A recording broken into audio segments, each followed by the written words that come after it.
The funeral home industry is a serious business. People are dying to get in. Alright, jokes aside, this morbid topic is something I've been researching for many years. Back in 2019, I shared 5 stocks that are profiting on death, and I'm going to show you those 5 stocks again in this video. But more importantly, I shared some dirty secrets in the funeral home industry, and knowing how funeral homes profit can actually help you and your family save money while also reducing stress. This past year has been an absolutely wild ride. Deaths have spiked, as you're about to see.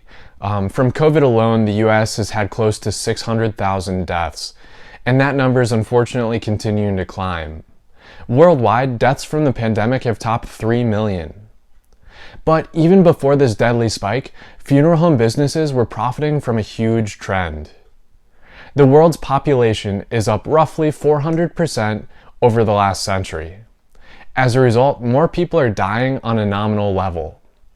This chart, it shows total US deaths have climbed from 2.15 million in 1990 to 2.85 million in 2019. This is not a trend many people want to think about, and the opioid crisis has played into the recent run-up. Although from 2019 to 2020, total deaths are up a whopping 18%. It climbed to 3.38 million. As a result, business is booming for funeral homes. And to see by how much, I have a chart that shows revenue for one of the largest funeral home companies. But before I show you that, I have a really quick favor to ask. If you find any of my research thought-provoking, I'd really appreciate it if you just tap that like button as well as subscribe. And for those of you that have, I really appreciate that.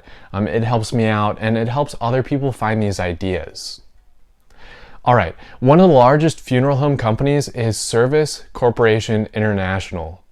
A pretty boring name, but its revenue isn't. Here's its revenue over the past decade. Service Corporation International is a for-profit business, and business is unfortunately or fortunately good. Also, anyone can invest in this company, and so I told you I'm going to give you the 5 stocks. So up first, Service Corporation International, SCI is the ticker. Up next is Carriage Services, ticker symbol CSV, and that's not comma-separated values for other programming nerds out there. Third funeral home stock is Hillenbrand, ticker symbol HI. Fourth, Matthews International Corp, MATW, and fifth is Stonemore Partners, STON. Now, I'm not personally investing in any of these companies, but why is that, you might ask? Well, up first, the moral arguments against them aren't really a deterrent for me.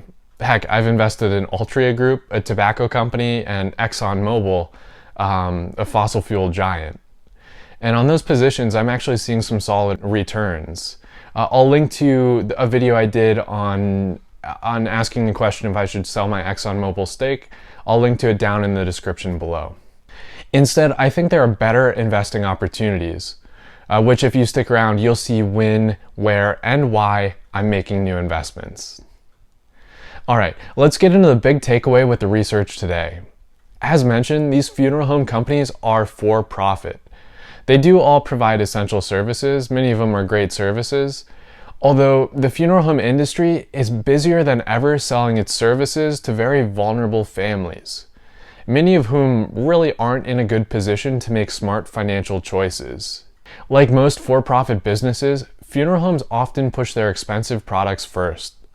And since many grieving families come in without a plan, it's easier to upsell them. For example, caskets can cost as much as $10,000 depending on the material and finish you select. For the not-so-subtle sales pitch, do you want your loved one in this cheap box or this nice one, which costs a lot more?